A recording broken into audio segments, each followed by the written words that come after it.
Halo sahabat Sehat Muis, saya Dr. Toar yang akan bertugas pada kegiatan Dang Sana, datangi nang sakit, nang kesehatan sebagai dokter spesialis saraf.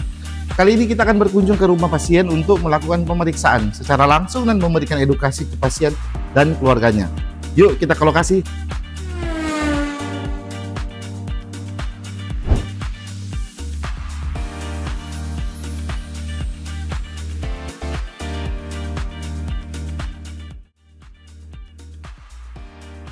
Permisi. Permisi. Selamat pagi. Permisi Bu, halo ketemu lagi. Selamat pagi. Coba genggam tangan dokter ini, dua-dua. Genggam kuat, sekuat tenaga, jangan sampai lepas. Jangan sampai lepas. Oke, kuat. Dah, mantap.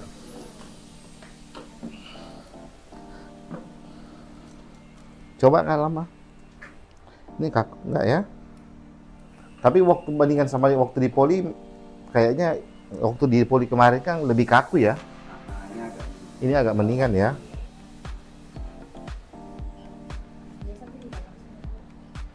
Kurang berasa itu dari wajah setengah ini sampai ke bawah itu terganggu sedikit saja ya. Sama ya? Oke, betul. Jadi kalau yang jilat ini terasa sama ya. Tapi yang setengah wajah sini terasa tebal ya. Oke. Coba sebelah. Iya. Jatuh aja, jatuh. Iya. Di poli kayaknya waktu di poli kemarin kan lebih kaku ya.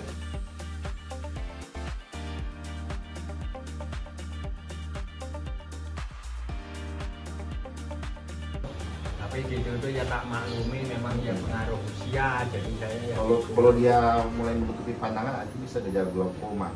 Iya, saya Dr. Toar. Tujuan tim rumah sakit PKRS Rumah Sakit Muis ya. Datang ke sini mungkin bisa sambil dilihat juga ya.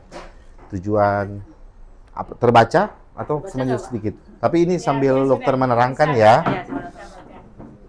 Jadi yang pertama keluarga atau ini tetangga juga ya. Ya, tetangga ini tahu apa itu stroke ya, apa itu hipertensi. Mungkin ada yang pakai istilah tekanan.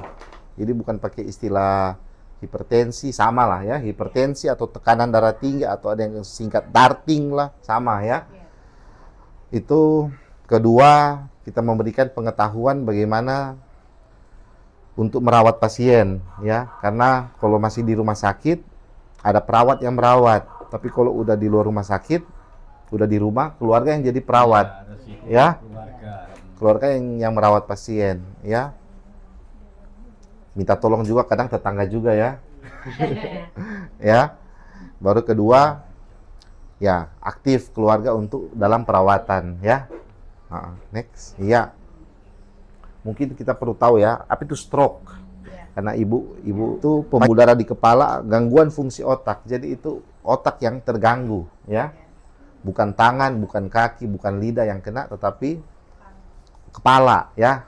Ibarat kalau lampus, kalau di rumah sekringnya itu, ya. Ya.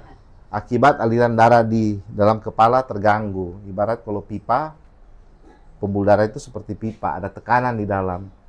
Pipa itu bisa dua kan masalahnya, pipanya tersumbat atau pipanya pecah, ya. Sama juga jenisnya, itu pembuluh darahnya bisa tersumbat, iskemik atau hemoragik, ya. Ada gejala sekuel atau gejala-gejala umum seperti yang ini, bicara pelo, lemah sebelah kanan. Tapi itu iskemik ya, kalau dia pecah, banyak kasus itu sampai koma, ya, tak sadarkan diri, ya. Ya, ini pengetahuan umum. Semua bisa kena stroke. 1 dari 4 orang akan kena stroke. Jadi kalau 1, 2, 3, 4, ya mungkin saya kena stroke ke depan. Ya, berdasarkan konsensus dari sekian penduduk itu katanya dari sekian 1 dari 4 orang di dunia itu dapat mengidap stroke. Ya, jadi kita semua, jadi ini edukasi juga bukan cuma apa buat dokter juga, buat semua mengingatkan kita semua berisiko stroke. Next. Nah, tekanan darah itu kalau tinggi lebih dari sekian, 140/90, itu konsisten, itu berarti sudah kita bilang hipertensi, ya. Banyak orang merasa sehat walaupun tensinya tinggi. Nah, karena tekanan darah itu tak bisa dirasakan. Ya, namanya juga tekanan, diukur. Ya. Jadi banyak orang merasa sehat walaupun tensi tinggi, makanya disebut silent killer, diam-diam dia membunuh. Ya, karena ya itu, dalamnya udah kurang bagus karena merasa sehat.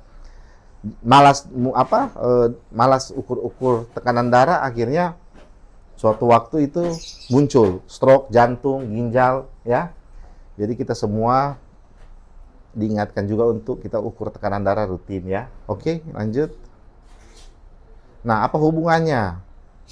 Ya, yang pasti sama. Kalau tekanan darah tinggi, kalau tekanannya tinggi seperti di gambar tuh 220/110, itu. Ya. Tapi bukan banyak lah.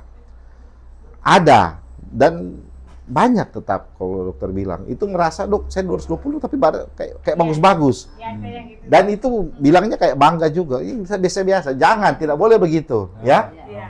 Dok, saya begini karena usia, tidak ada, ya, tidak berdasarkan usia, ya.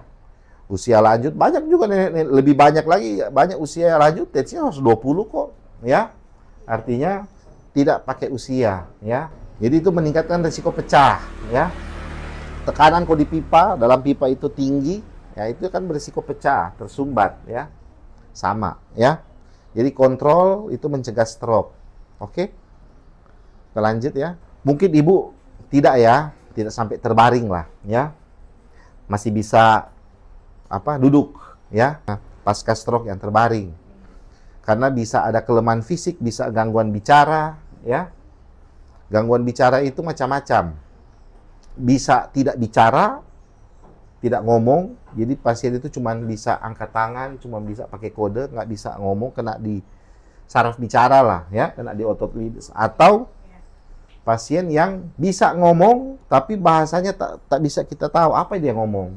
Lancar tapi tak bisa dimengerti. Jadi bisa dua, bisa lancar, bisa tak lancar. Atau ya itu kognitif yang terganggu, ya. Kognitif itu seperti pikun, ya. Pikun dini, tak sesuai usia. Ya, orang stroke umur 50 tahun, tapi udah mulai gejala pikun seperti orang usia umur 80, ya. Nah, itu bisa gejala pikun. Ada risiko-risiko, ya, kalau bisa itu bisa luka tekan atau lecet, ya. Lecet kalau bareng di tempat tidur, ya. Baru bisa infeksi saluran kencing, infeksi, ya. Kalau misalnya banyak pasien itu higienitas kurang dijaga, ya. Kadang memang pakai pampers, ada beberapa, tapi ibu pakai pampers enggak? Ada. Nah, itu kadang higienitas juga tetap diperhatikan, ya. Jaga kulit tetap kering, ya. Manusia itu diciptakan Tuhan kita vertikal, ya, melawan gravitasi, ya. Jadi kita harus vertikal. Kalau hewan kan miring, sejajar dia, ya. Tulang punggungnya pun memang begini kalau hewan. Kalau kita tulang punggung kita begini, ya.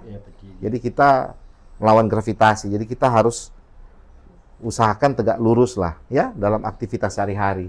Ya, kalau kita tidur, itu cairan di paru-paru akan mengendap ke bawah, risiko infeksi, ya. Banyaklah komplikasi kalau kita kebanyakan tidur. Makanya jangan kebanyakan tidur, ya. Tapi kalau untuk pasien stroke yang terbaring, bagaimana peran keluarga? Jadi keluarga jangan pasien yang hafal obat, ya, kadang, ya. Tapi banyak pasien tuh hafal obat. Oh, saya ini. Yang hafal obat itu adalah keluarga, ya. Karena pasien bisa lupa, ya. Pasien itu bisa lupa. Jadi harus didampingi itu makan, minum, obat, ya. Kadang pasien itu bisa bilang, saya belum makan, padahal barusan makan, ya. Itu udah mulai ada gejala demensia, ya. Keluarga itu harus mentalnya. Jadi kasarnya pasien boleh cemas, keluarga itu nggak boleh cemas, ya. Jangan keluarga cemas, terus kalau dua-dua cemas, keluarga dan pasien sama-sama cemas, siapa yang menenangkan? Kebakaran semua, ya. Jadi yang bisa, ya, pasien wajar depresi, ada obat-obat antidepresan kadang dikasih. Tapi keluarga harus support mental, jangan depresi juga, ya. Kalau sama-sama depresi, keluarga dan pasien, waduh, ya, kebakaran jenggot semuanya, ya. Jadi keluarga itu harus semangat, ya. Kasih semangat ke pasien karena itu, ya, dukungan emosional, ya. Iya. Karena ini kan bukan berduka, sama-sama berduka kan, cuman sakit aja, ya. Kalau berduka ya sama-sama bikin rumah duka, ini kan enggak. Jadi cuma yang boleh depresi cuma boleh pasien lah. Pasien boleh cemas, keluarga nggak boleh cemas, ya. Nah, perawatan dasar di rumah. Posisi tubuh yang benar. Ya, kalau digambar sih ini apa ya? Untuk orang sehat lah. Kadang kita dinaikkan sedikit lah 30 derajat lah, ya. Ya. Tapi kalau dia terlalu tinggi 45, dok kalau saya tidur 2 bantal, itu hati-hati, udah tak sehat juga itu, ya. Itu ada masalah di jantung, ya. Kenapa kok cuma 2 bantal? Kalau 1 bantal nggak enak, harus 2 bantal atau 3 bantal tidur. Itu juga udah tidak benar juga, ya. Gitulah, ya. Posisi tubuh yang benar kalau ketika tidur itu adalah manusia normal, kita akan gerak sendiri sih waktu tidur, tapi pada pasien stroke kadang tak bisa menggerakkan. Akhirnya ada satu posisi yang tertekan terus, lecet terus, ya, dan luka. Jadi harus dimiring kiri, miring kanan, jaga kebersihan, ya. Banyak pasien stroke itu kadang alergi, ya, luka di kulit. Jadi rajin pakai, kalau memang ada luka di belakang panas, kasih baby oil, ya. Ya, baru kedua saran dokter kadang kalau mandi pakai sabun bayi.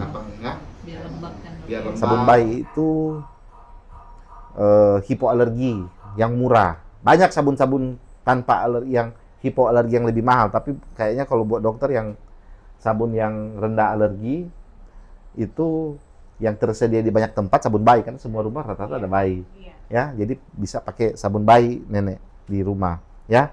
Sabun bayi itu keset, dia tidak keset, beda dengan Lifebuoy. Kalau Lifebuoy kan keset dia, minyaknya keluar. Itu orang-orang yang beraktivitas di luar yang banyak berminyak, tapi resikonya dia tidak ada busa, kurang busanya, ya. Gitu aja, ya. Kadang pas mandi kita rasa masih ada sabun, tapi enggak, itu memang ya begitulah sabun bayi. Sama saja. Sama aja. Yang penting bayi. Bayi juga kan sama saja, ya. Cuma pakai sabun bayi aja. Itu kalau buat dokter ya. Kalau yang banyak di rumah, sama kayak bayi kan banyak di rumah kan, nggak banyak kotor-kotoran debu, pakai sabun bayi kalau orang stroke biar kulit nggak gampang, ya. Biar lembab kan. Biar lembab, ya. Pijit bagus, ya. Tapi buat dokter, kalau mau panggil orang untuk pijit nggak usah, ya, karena itu ada biaya juga kan. Kalau gratis sih boleh-boleh aja. Oh, tapi pijit itu artinya sentuhan halus oleh keluarga. Jadi artinya pijit ringan oleh keluarga itu lebih membantu. Jadi kalau misalnya ada stroke, ibu dipijit-pijit ringan oleh keluarga itu lebih membantu. Ada sentuhan halus lah, ya. Iya, bagus. Ya. Ya. Tapi artinya yang bikin itu tidak harus profesional, ya. Profesional itu nanti diterapi di rumah sakit, ya. Ada latihannya, ya. Senam-senam, ya. Hidrasi yang cukup, ya. Jadi cukup. Jadi jangan over juga, jangan kurang, ya. Kencing warna apa? Ibu kencingnya warna apa, Bu? Nggak bisa melihat. Jadi, karena pampers. iya pakai pampers, ya. Kalau kencing jernih seperti air itu over hidrasi, kebanyakan cairan, ya. Kalau terlalu teh itu berarti kurang, ya. Kalau buat dokter sih itu ada namanya over hidrasi, nanti terlalu kebanyakan cairan itu biasanya salah satu tanda itu bisa bengkak-bengkak sedikit di dagu di sini, ya. Kencing juga itu akan terlalu putih, ya, tidak ada yang disaring. Normalnya itu kayak perasan jeruk lah, ya, kayak ada warna-warna perasan jeruk sedikit. Tahu kan perasan jeruk, ya? Ya. Ada warna-warna lemon nipis lah, ya. Itu berarti cukup, ya. Jadi jangan berlebihan minum air, jangan juga terlalu sedikit, ya. Oke, lanjut. Ada luka enggak, ya? Nggak ada. Jangan sampai, ya. Jadi di sini, ya. Jadi kalau misalnya itu jaga tetap kering, artinya jangan apa namanya? Jangan berkeringat, ya. Kasih pelembab kulit, ya. Kering artinya bukan kering kerontang begitu, ya. Yang penting jangan basah. ya. Kering basah. Jangan basah, tapi lembab lah cocok kalau buat kata menjaga kelembapan kulit ya. Kulit jangan basah ya. Karena daerah yang kalau ada namanya kasur anti dekubitus ya, kasur khusus. Ada jual di online shop, tapi itu dia ada penekanan. Jadi dia itu kasur dia gonta-ganti dia penekanan dia ya. Jadi kadang di jam sekian ini yang naik, udah ada udaranya. Jam sekian ini kempes, ini yang naik. Jadi dia gonta-ganti begini dia kasarnya ya. Tapi daripada gonta-ganti begini, lebih bagus keluarga yang turut langsung lah ya. Yang miring kiri, miring kanan ya. Tapi itu yang kategori kalau yang tidak baring ya, yang pas yang tapi kan ibu ya baring aja. Mama siapa? Hah? Baru hari ini duduk ini. Sebelumnya? Sebelumnya ya telah. Oh, jangan harus duduk harus begini lah ya. Nah jadi kalau tahan, kalau nggak tahan terus kayak apa? Dilatih ya. Yang sehat ini nah ini. Tapi ini bisa ini bisa iya. bagus ya. Ya. Iya. Harus begini pokoknya ya. Normalnya harus begini ya. Bokong ya, tapi duduk juga posisinya bagus ya. Yang penting duduk itu harus bersandar ya. Di mana ya? Buat apa sandaran dibikin ya? Kalau duduk terus kayak gini lama-lama sakit belakang ya. Jadi duduk harus ada sandaran juga ya. Catatan buat itu yang tadi ya. Kontrol hipertensi ya. Kemudian kalau ada jadwal minum obat, patuhi jadwal ya. Kalau ada obat yang minum 2 kali 1 ya, berarti paling cocok itu obat itu jam 7 pagi dan malam. Karena cocoknya ya, kan per 12 jam, coba hitung-hitung lah. Kalau jam 7 pagi minum, berarti harusnya minum lagi jam 7 malam. Biar pas lah, biar gampang. Itu juga gampang diingat ya. Atau jam 8 pagi, jam 8 malam ya. Itu kan 2 jam juga. Ya. Kurangi banyak makan serat ya. Dokter juga diet ya, sama juga. Tapi kalau ibu memang faktor risikonya darah tinggi ya, walaupun berat badan ideal sebenarnya. Mungkin kalau agak besar mungkin lebih parah ya. Makanya ibu kena stroke ini, kategori stroke Ibu Umi Kalsum ini kategori stroke yang berat sebenarnya ya.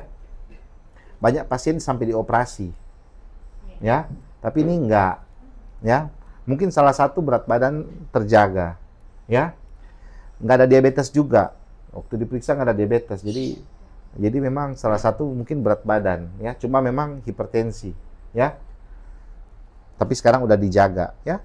Diet rendah garam kalau buat dokter jangan terlalu over juga. Banyak pasien yang ekstrim rendah garam akhirnya masuk rumah sakit karena kekurangan garam.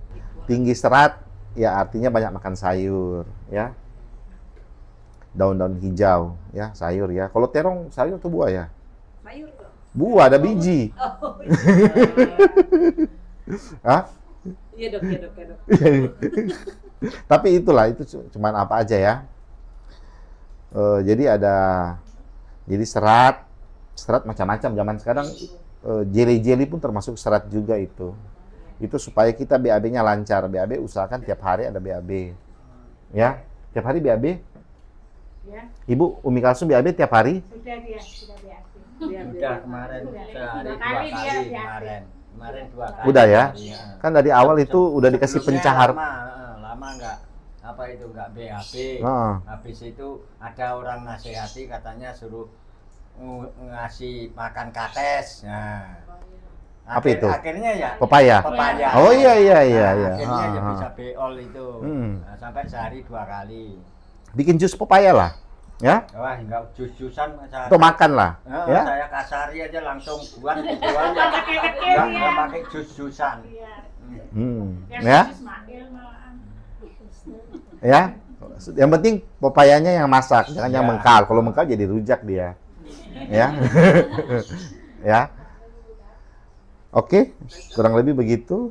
Kapan harus ke fasilitas kesehatan? Nah, ini kategori yang apa ya? Yang sebenarnya fasilitas kesehatan kan ada yang kalau ke puskesmas ya, kalau itu kalau boleh bisa tiap bulan datang cek ya, kan ada program lansia. ya. Tapi kalau memang ada gejala-gejala misalnya bicara tak jelas, ada pingsan, ada lemah, ya. Kadang banyak pasien ada kelemahan sebelah kanan ya, itu merasa cuma masuk angin, terus nantilah datang, tidur aja dulu. Kadang memperparah, nanti besoknya bangun kok udah tak bisa digerakkan lagi, ya. Jadi ada gejala-gejala awal itu mungkin kelemahannya itu sedikit, ya. Tapi itu harus datang segera ke rumah sakit, karena beda. Ibarat kayak luka.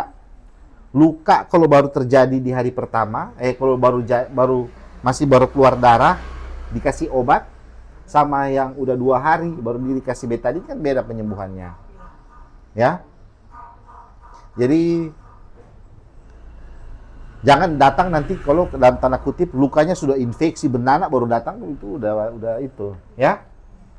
Kasarnya. Jadi jangan datang nanti kalau udah parah. Jadi segera, ya. Karena dia bersifat tiba-tiba. Tiba-tiba bicara tak jelas. Urutannya itu bisa saja lemah, bicara tak jelas, baru tak sadar. Jangan nanti sudah tak sadar baru itu, ya. Jadi pokoknya kalau merasa tak sehat, langsung datang memeriksakan diri lah ke tempat kesehatan terdekat, ya. Kalau ada tetangga ada di sini ada alat tekanan. Ada. Ada. Ya. Nah, kalau misalnya di sini ada, diukur lah. Kalau ya.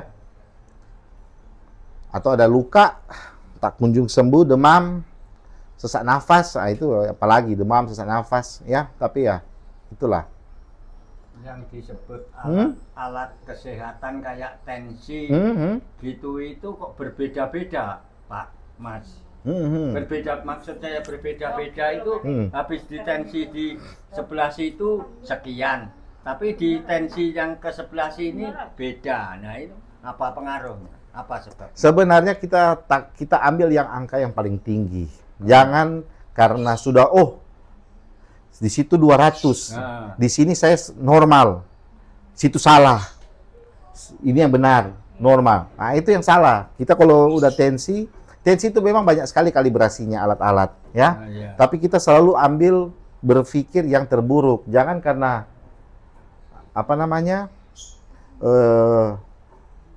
kita pernah tensi di sini tinggi, di hari yang sama kita tensi lagi terus kita dapatnya rendah atau normal, kita berpikir aman. Tidak, karena bisa saja memang waktu itu tinggi. Tensi itu akan fluktuatif, dia tidak konstan, ya. Jadi manusia itu ada namanya siklus. Siklus itu kadang naik, kadang turun. Normalnya itu manusia itu ada siklusnya tapi tidak sampai tinggi, ya. Tapi kalau dia sempat tinggi, jangan berpikir kita tensi terus kita cari normal, enggak juga. Berarti sudah, yang penting angkanya sudah pernah mencapai sekian, itu udah disebut darah tinggi, ya.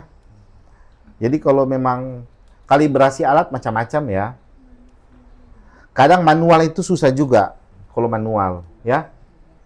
Manual itu ada 2 orang yang sama, kita aja dulu dokter aja. Kadang kalau tensi begini, kadang kita kasih ke teman. Coba minta tolong dong, ini kamu tensi berapa ini? Ya? Karena ya semua juga manusia. Pendengaran stetoskop mempengaruhi juga. Ya.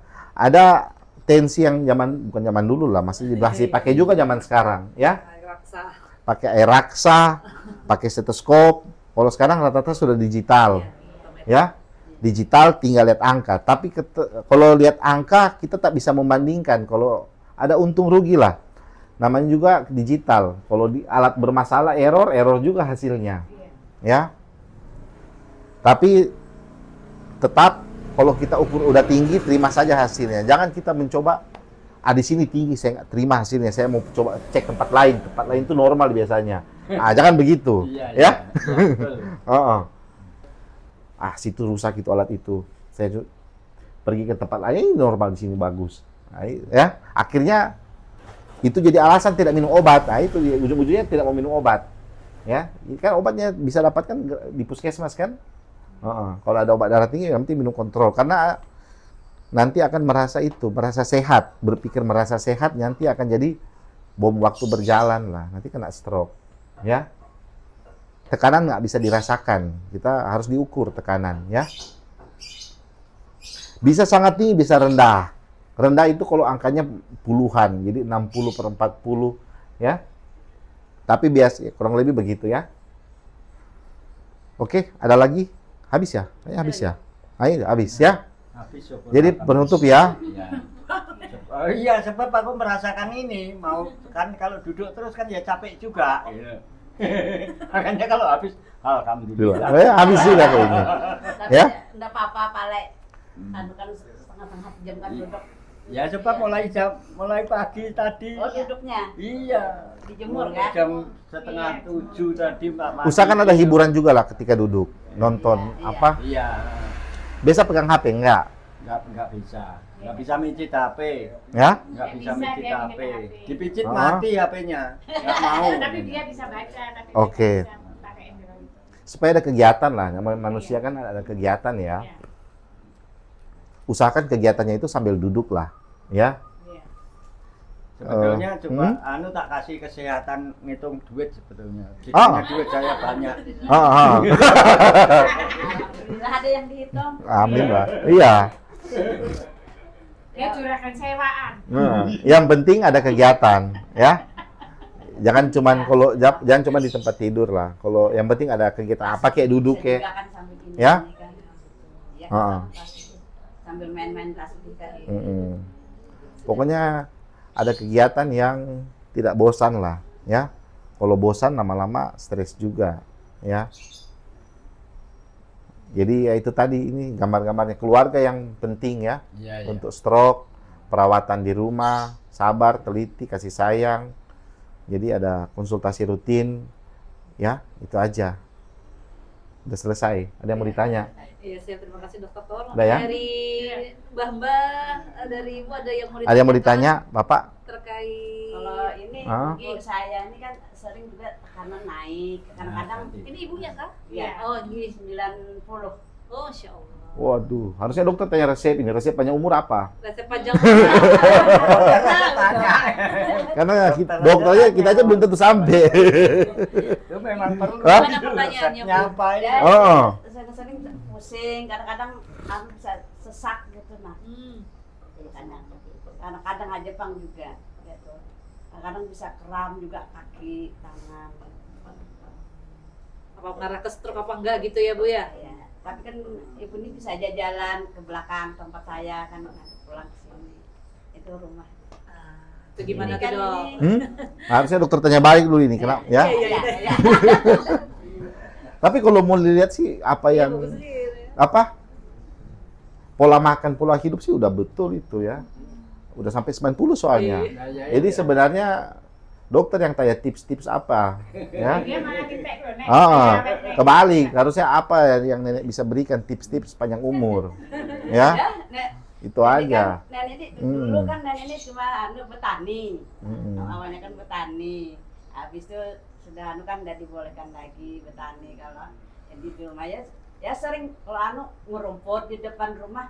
Kadang habis ngerumput sakit malamnya. Jadi bilang adik saya, "Sudah, Mama nggak usah ngerumput, jangan lagi. Yang namanya muda sama tua kan beda kalau udah."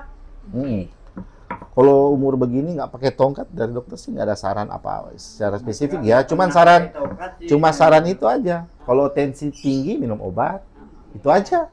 Masalah gaya hidup kayaknya nggak perlu dimodifikasi, nggak perlu dirubah-rubah lagi, ya. Nanti dokter rubah-rubah bermasalah lagi, ya. Apa aktivitas rutin begitu aja ini bagus-bagus kok, ya. Ya, alhamdulillah.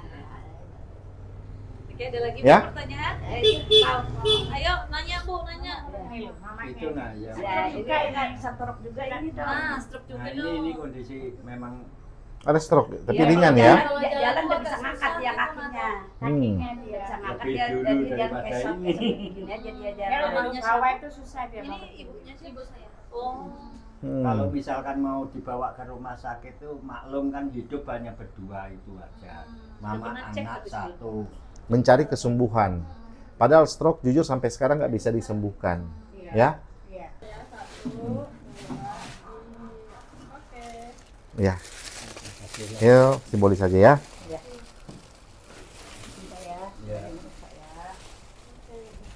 Kami pamit pulang ya. Pamit ya. Sehat ya. Terima kasih banyak.